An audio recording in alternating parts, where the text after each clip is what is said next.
Viral ngayon mga boss itong video patungkol nga dito kay Karl Anthony Towns na kung saan inutusan ng dalawang fans na dikitan etong si Dylan Harper during nga sa pag-inbound sa crucial game ng Game 4. At eto mga boss, manalo o matalo, hindi na mapigilan etong New York Knicks fans dito nga sa kanilang pagse-celebrate. Yung iba dyan nananakit na at nagva-vandalize pa dito nga sa bus ng Spurs. Lahat ng yan mga boss, tara't pag-usapan natin yan.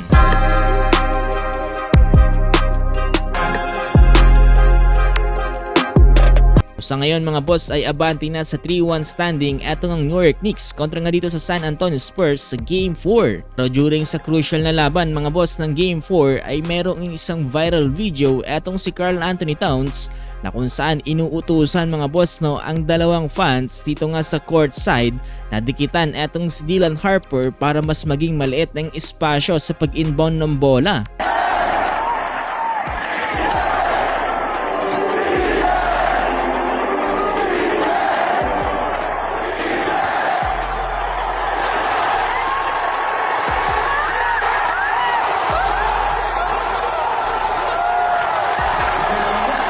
Hindi natin to masyadong mapapansin during live footage pero yung mga kuha na to galing sa cellphone camera ay mapapansin na sumenyas etong si Towns dito nga sa dalawang fans at kaagad naman lumapit yan mga boss dito nga kay Dylan Harper.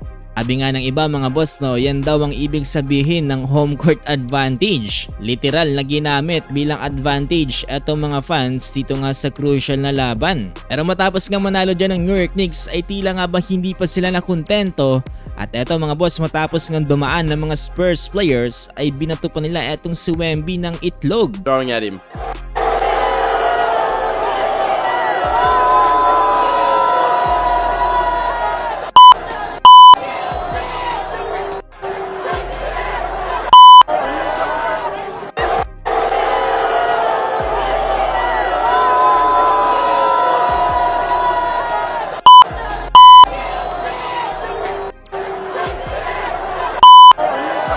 Yung ibang fans naman mga boss ay sinisipa at binavandalize pa etong Spurs bus.